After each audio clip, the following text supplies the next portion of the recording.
Good job singing. Thanks, you guys. Thanks for coming.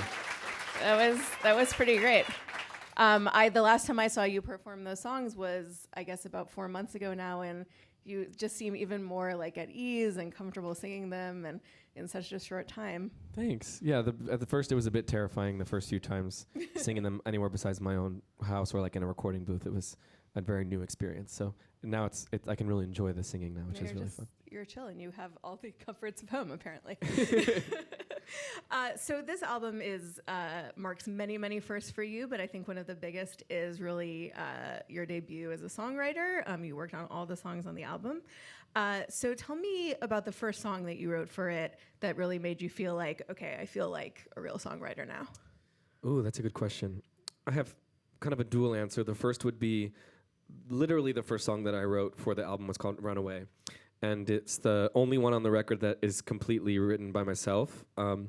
And I think it's the first time that I ever sort of sat down in earnest to write for my own voice and found that I liked what ended up sort of being expressed. And it took me a while to sort of gain the confidence to then play it for other people, for my parents who it's sort of about, and then for some people at Atlantic. And I think slowly as the bubble of people who had heard the song grew and everybody was responding to it the way that I was, that instilled in me the first little bits of confidence in my songwriting and allowed me the confidence to go into rooms with co-writers subsequently and kind of hold my own and not be too afraid of sharing my voice and taking the lead in those rooms. And then I think the first song that I wrote that I felt like this is what I've been looking to do and this is the album that I want to make and this is what I've been sort of searching for sound-wise is Ease My Mind, which I wrote with Ben Abraham, who's a really talented singer-songwriter who wrote on Bad Habit and Temporary Love and Grow As We Go with me. And, it deals a lot with anxiety and sort of a relationship that kind of was effectively really calming of that anxiety. And I knew that I wanted to speak of anxiety somewhere in the album and that it was a really important topic to me. And so the fact that the song came out so beautifully, both stylistically and sonically, and then also I felt really lyrically, it felt specific to me and like something that I really wanted to process and to express, made me feel like I'm on the right path. So those are probably the two. Well, that's a great segue because I was going to say that I think that one of the great accomplishments of the record is that it really does sound like you, and I think that is really hard to do nowadays. But I'm curious, when you're listening to music, what do you listen to? What are the sounds that influence you, and how have you seen that kind of creep into how you put the album together? Totally. I mean, 80 to 90% of like the listening history in my brain of the last 25 years is musical theater and original cast albums, and so naturally that's going to have an influence as far as narrative quality and emotionality and fullness of sound and vocal quality. But as far as pop records go, Adele, Sam Smith, Carole King, James Taylor, sort of singer-songwriter, very open-hearted, very sort of personal stories mixed with kind of a bit more of a soulful style of sort of a Ray Charles, Stevie Wonder, Donny Hathaway zone. And I was hoping to kind of fuse those sort of the vernacular of the singer-songwriter with a bit more of that soulful sound and meet in the middle at this sort of vocal quality that's very much my own. So those are kind of the things that influence me the most as far as what I listen to. Like personally, I've been listening to a lot of Maggie Rogers lately. And Good taste. Yes, I love. And I went and saw her at the Hammerstein Ballroom here, and she was amazing. And I was like, I'm so scared for tour. This was amazing. Yeah. Well, I feel like she wears a lot of like spangly capes and things like that. Maybe you should integrate that into your show. She was in a gorgeous like jumpsuit, like sort of a python jumpsuit, and I was like, I'm changing everything. Work. Well, I mean, you got to work with some really amazing songwriters on the record who have worked on, I think Ben worked on Kesha's Praying, and Jen DeSilvio, right? Yeah. Worked on Andra Day's Rise Up. Mm-hmm. And I hear some of that style in your music, but again, it doesn't sound like they're just working with you to do another version of that. It really, so what is it like to do something so personal for the first time and then bring other people into it? Definitely jarring at first. It was my first experience with how it really works when you make an album with a label that's as sort of all-encompassing as Atlantic and knows as many excellent songwriters as Atlantic, and sort of walking into rooms and meeting people and then creating something with them the same day that you're meeting them, which is like a sort of a really scary thing. So I think it was definitely challenging, but at the same time, kind of desensitizing in a really nice way, because this was my shot to really make this what I wanted it to be. And I had these really talented people thrust in front of me that I connected with really well, and that I felt our sensibilities really matched. And so it would be such a waste of time not to just open right up and be as vulnerable and as honest as possible, because then the opportunity would pass us by. And sort of coming from the theater, I love the ephemeral nature of theater and the fact that it happens and then it's done. And so I tried to go into it with that mindset of, this is the only day we have to create this. And I mean, thankfully, when I found co-writers that I loved, we were able to work for several other days. But, you know, a lot of the vocals on the record are vocals from the day of writing the song. Like Ease My Mind is entirely recorded the day that it was written, and Runaway is a single take. And so I really loved the sort of feeling of the creation of it. And I feel like it's hard to recreate that again. That's an intense experience. Speaking of choosing songs, I mean, I think that it's great that it's really coherent as an album. It feels like a collection of songs that are meant to be together at a moment when it feels like pop music is about just single.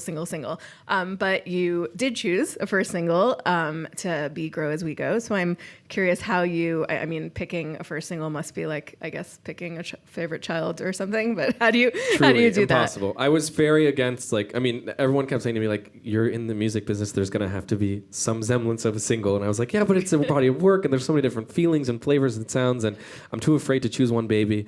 But I think it's a combination of things. First of all, we kind of let the album live in its entirety and saw what song people really were gravitating to a lot, and let the people that were connecting to the music lead us a little bit.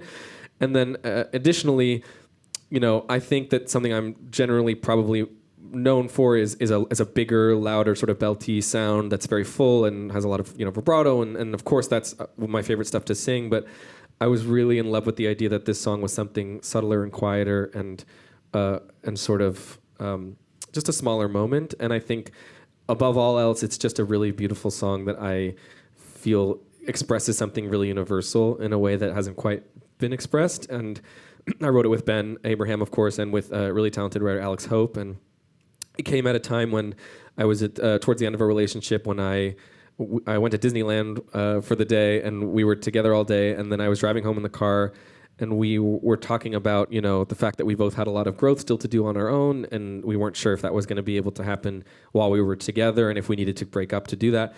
And I suddenly started thinking, you know, I feel like there are so many relationships that end with that as the reason. It's like, I have to go find myself, and I need to go stand on my own 2 feet. And I think, you know, there are many scenarios in which that's totally valid, and then there are a lot of times where that's a cop-out. And so I wrote the song from the vernacular of somebody who has just been told that excuse, and then is saying, you know, I hear you, and I know you have to change, but so do I. And why does that mean we can't stand here next to each other and do that at the same time?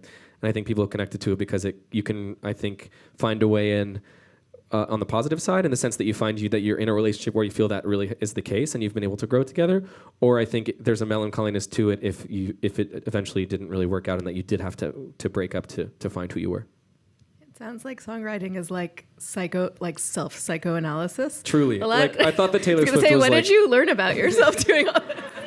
I thought that Taylor Swift was like kind of full of it when she was like, oh, but I have to like process my relationships in song each. And I was like, yeah, right. You're just telling us because you want to tell. I have such respect. It's completely true. It's such a beautiful way to process and to like let out everything and to explain it to yourself in a way that you just can't without music. Completely. Well, you're going to be going on tour soon. And I think, as we've seen today, like, seeing you live is the best way to see you. Thanks. And you're going to be, you sold out the Beacon Theater here in New York. I did indeed. Which is super exciting. New York is the best. Yes. What a great venue. So just tell me a little bit about the live performance element of this for you. You're alone on stage, whereas for a while you were one in an ensemble. What has that been like for you? And you were saying you're becoming more comfortable, but is live performance your comfort zone as opposed to being in the recording studio, or? Totally. I think generally throughout my life, the place where I've been the least anxious and sort of the most centered and present is definitely live performing. That was kind of the main excitement for me in making the record in the first place, was to have the opportunity to go and perform it live for people. And thankfully, I'm not entirely alone. I have an amazing 5-piece band and 3 backup singers who are incredible vocalists, and we have some strings, and some beautiful support acts, both of whom are, one of them is Ben Abraham, who we've been talking about, and the other is an artist called Rabel, and he is incredibly talented. He wrote on Bad Habit as well. He's amazing. But yeah, certainly it's a brand new territory as far as, I'm used to equating performance with putting on someone else's skin and focusing on communicating someone else's story and trying to portray very clearly a different character in however much time I'm given. Whereas the only goal really and the only sort of task that is set for me in this scenario is to be entirely who I am and to be myself and to share the music the way I want to, which is simultaneously very terrifying and vulnerable, but also very freeing and boundaryless. And it's been really exciting to figure out, like, if I decide to move to a song, how do I feel like I want to move to a song? Or if I want to sing this song sitting down, does that make me feel better? Or is that, what's going to look nice in the show? It's like, it's beautiful to be able to follow my own compass in that way. I was going to say choreographed dance moves or no? In my head, there's no outside choreographer because I don't think anyone wants to take credit for what I'm going to do. But I will dance. You can't help the moves that come out. Well, I mean, you're coming into the sort of the pop music world at a moment that is really exciting because it feels like there isn't any one way of being a pop star anymore, and you don't have to be someone on a pedestal who's sort of untouchable. And it seems like all listeners want is for you to be yourself. I'm just thinking of the fact that your album came out, I believe, the same week as Billie Eilish's, and someone who's so indicative of just like being an individual works. So I'm just curious to hear about where you feel you fit in this world of music right now. Who do you think of your listener as being, and where do you see yourself fitting in? Totally. I mean, I think what's been such a pleasant surprise and a beautiful surprise about this record coming out and the response to it is that I think people are kind of craving what I always crave, which is, like you're saying, really individualism and specificity and feeling like someone and that they're showing you everything that they have and everything that they can do. And this sort of kind of disinterested, detached kind of like, I am like holier than thou thing is just never a realistic path for me because that's just I'm a nerd and that was never going to be the path. And so to, like you're saying, to enter a world in which there are all different directions and different ways to connect has been really wonderful. And I think as far as where do I see myself within that, I would hope that I can kind of find my own lane. I mean, like you said, there's kind of not any one way to do it these days, and I think probably the closest sort of equivalent that I could aspire to be like would be a Sam Smith or an Adele or just someone who is very sort of vocal forward and story forward. But I'm really excited and honored to be releasing music in a time when there's things all over the spectrum and people being discovered in all sorts of ways. Completely. Yeah. Well, I want to bring out your friend and collaborator, Nick Lieberman, who is somewhere. Yeah. Hey! Hi, Nikki. Nick directed all of the music videos, every single one. And we've been best friends since we were about 14 years old. That is true. Yes, very true. Aww. His mic's not on. No, it is not. Yeah, now it is. Hey! Well, the rollout of the videos has been really intrinsic to the rollout of the album. And so just to start, I mean, I think that I'm a little bit older than the two of you are, but I think we all kind of grew up in an era when videos and pop music were really connected. So I'm curious, like, were you big music video fans growing up? Were they a big part of how you thought about music, and how did that kind of translate to how you wanted them to be part of the Sing to Me Instead journey? Yeah, no, I mean, I definitely have always been a really big music video fan, very interested in like the form and the way that it can complement music or ironize a song or, speak to something that is sort of intrinsic in the song but isn't there maybe the first time that you listen to it. And I think, as Ben was playing this music to me, like over the course of like what, a year or something, yeah, like 10 months or something, yeah, like a long time, it seemed like this kind of an opportunity for this sort of classic type of music video where you get to have a performer express what is in the song, like have a performance that is also suiting a narrative within the music itself.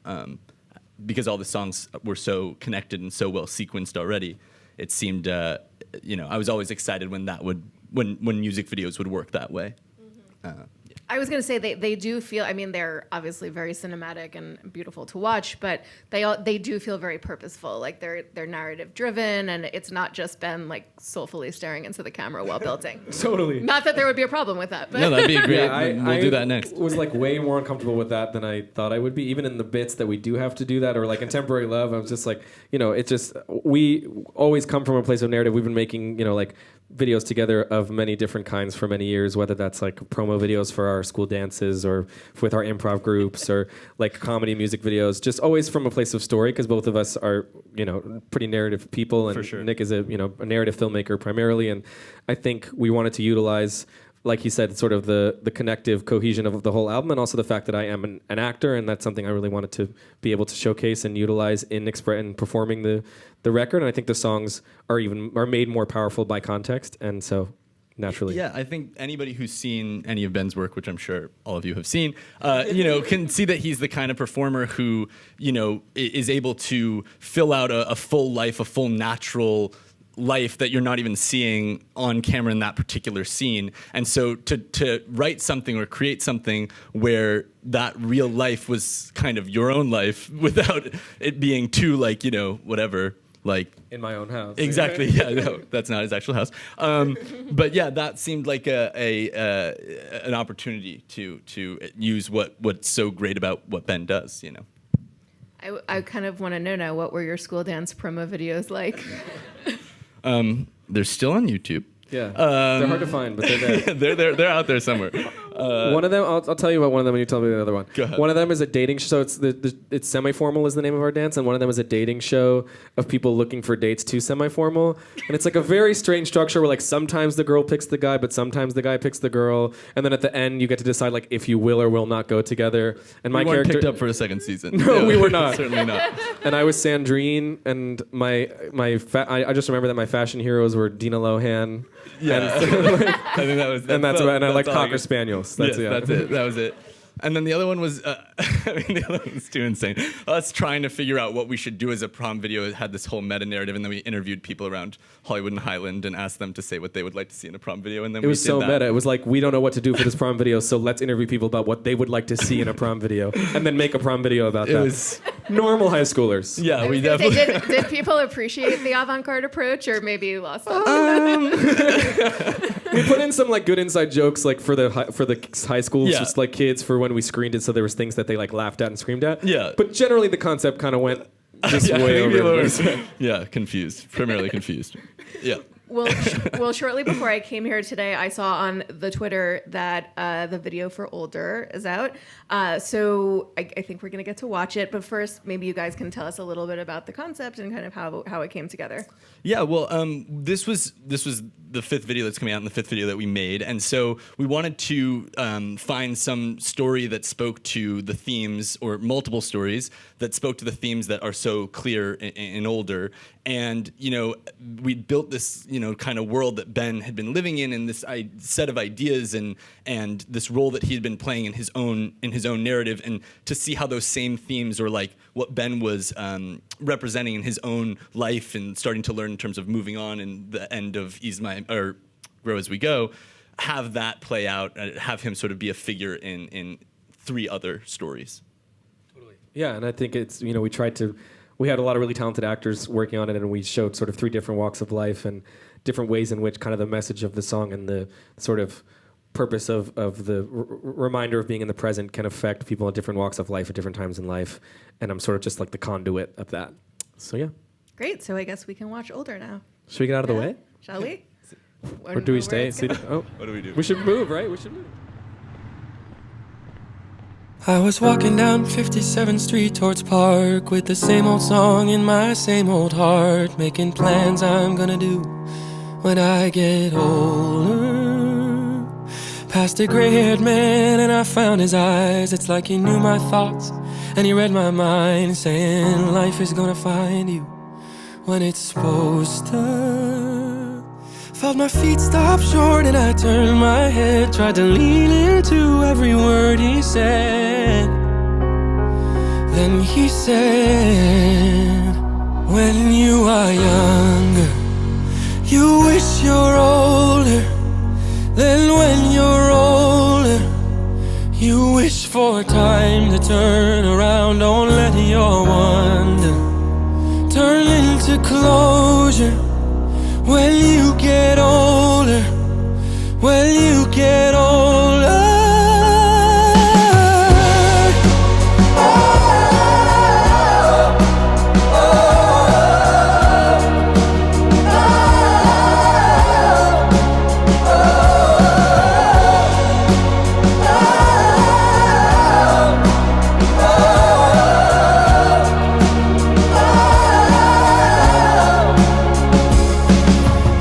My thoughts right before their prime. Have I bit my tongue one too many times? Have I said it all the way I really meant to?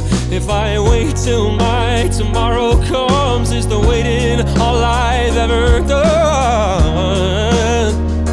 And will I get to know myself in the place I am, get to fall in love with another man, and understand when you are younger, you wish you're older. Then when you're older, you wish for time to turn around. Don't let your wonder turn into closure. When you get older, when you get older.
Excellent video and excellent cardigan, Ben. Thank you. I've got Great a lot cardigan. of comments on the cardigan, and I will say it wasn't my choice, and I will take credit for it. It's a good cardigan. So I have some fan questions which were given to me, so presumably they came from some of you. First question for Ben: who is your dream collaborator right now, or collaborators? Well, mostly Nick, because we've been working together since we were kids, and it doesn't feel like work when we get to make things together, and we look forward to making many other kinds of things together in the future. Stay tuned. Of someone that I have not had the pleasure of working with, I mean, it's hard. It's like sacrilegious not to say Beyonce every time I'm asked this question. I was like, at least Beyonce. Because I feel like I've put it in the universe enough times that it's like becoming redundant, but one more can't hurt. Beyonce. Beyonce. What advice would you give to other performers right now who want to do what you're doing? I guess I would say, and I've said this before, but I don't think it's really a sort of a beatable idea, is just to spend a lot of time and focus a lot of energy on honing your strangeness and what makes you specific and particular and different from other people, rather than looking at boxes that already exist and thinking what is the one that I'll fit the best in. Because I just think as soon as I sort of leaned into that, that's when great things started to happen. So I would say that. I like that. I kind of want to put it on a t-shirt. Hone your strangeness. Do it. That's good. We've kind of talked about this a little bit, but what song is most special to you on the album and why? What's your favorite? Because I already answered this for me. Unfortunately, I think it's also Ease My Mind. Oh my God. So we could do a second discourse on Ease My Mind. But yeah, I think that's probably my favorite. I think that it has the most heart and the most you in it, and I think it's a really beautiful song. Thanks, man. Yeah. I agree. I concur. And this is a very tiny, easy question to answer. How has the album release changed your life? Take your time. Wow. Well, I look at Spotify really differently now. No, I mean, I think above all else, it's made me feel more present as myself in the world. I mean, I think I got so used to the idea that of this separation, for better or for worse, of, this public persona of sort of me as an actor and the characters that I take on, and especially as Evan Hansen in these past few years, being the conduit for that character and for that project. And now to feel like I am sort of my own being and my own ideas and my own feelings, and that people know those things is frightening, but also a wonderful change. And that's kind of been the most drastic kind of mental shift. And just people knowing music that I wrote in my room is a crazy phenomenon and a change. To go down the street and have people be like, I'm listening to you on my phone now is amazing. Is that happening to you a lot? I mean, on the Upper West Side of Manhattan, yes. Yes. That's where I live, so now I get to do that. All right. Yes. As Gil and George say in Oh Hello, the coffee breath of neighborhoods. Yes. Yes. So thank you so much, Nick. Thank you, Ben, for everything. Thank you. Thanks. And thank you, guys. Take the lows, you can ebb and I can flow. We'll take it slow and grow as we go.